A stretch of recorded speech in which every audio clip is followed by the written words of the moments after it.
ជំរាបសួរបងប្អូនទាំងអស់គ្នាថ្ងៃនេះខ្ញុំសូមបង្ហាញបងប្អូនអំពីរបៀបធ្វើជើងមាន់អាំងស្រួយៗដែលមានរសជាតិឆ្ងាញ់រូបមន្តនេះបងប្អូនអាចយកទៅប្រឡាក់ជាមួយនឹងជង្គង់មាន់ក៏បានឬក៏ជាមួយនឹងស្លាប់មាន់ក៏បានដែរ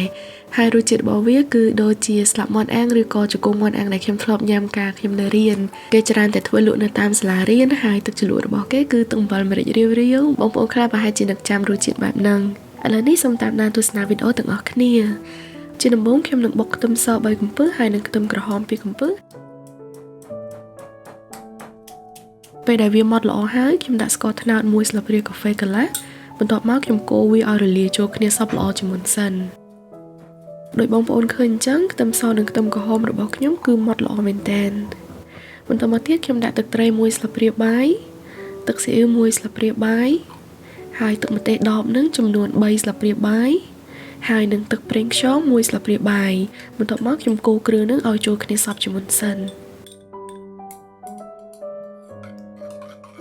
ចុងក្រោយខ្ញុំដាក់ទឹកធម្មតា10ស្លាបព្រាបាយហើយកូរវាចូលគ្នាឲ្យរាងរាវបន្តិចដើម្បីងាយស្រួលប្រឡាក់ជាមួយនឹងជើងមាន់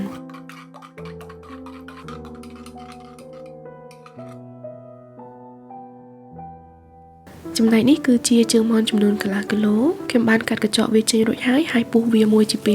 យវារាងសំប៉ែតបន្តិចពេលដែលយើងយកទៅអាំងទៅវាឆាប់ឆ្អិនផងហើយវាចូលជាតិគ្រឿងបានល្អដែរឥឡូវនេះខ្ញុំដាក់គ្រឿងដែលខ្ញុំបានលាយបាញ់មិញហ្នឹងចូលទាំងអស់រួចហើយច្បល់ជាមួយនឹងជើងមាន់ឲ្យសព្វមុននឹងយកទៅអាំងជាការល្អសូមបងប្អូនផ្អាប់វាទុកឲ្យបានយ៉ាងហោចណាស់30នាទីដើម្បីឲ្យវាចូលជាតិជាមុនសិន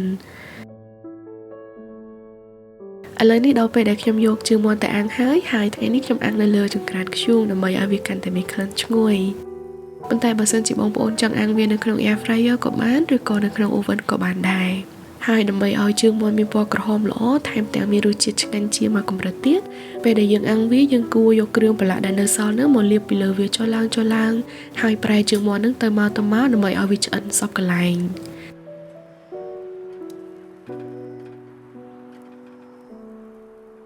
តែប៉ុណ្ណឹងគឺរួចហើយយើងអាចយកទៅញ៉ាំបានជើងមាន់នេះមានរសជាតិឆ្ងាញ់យើងអាចធ្វើញ៉ាំលេងជាមួយនឹងក្រុមគ្រួសារឬក៏មិត្តភ័ក្តិបានអរគុណច្រើនបងប្អូនទាំងអស់គ្នាបើសិនជាបងប្អូនចូលចិត្តវីដេអូនេះសូមជួយចុច like និង share វីដេអូនេះខ្ញុំផងហើយបើសិនជាបងប្អូនបានធ្វើដែរសូមកុំភ្លេចថតរូបជើងមាន់អាំងរបស់បងប្អូនដាក់នៅក្នុង comment ខាងក្រោមនេះដែរអរគុណច្រើនសូមជួបគ្នានៅវីដេអូក្រោយទៀតជម្រាបលា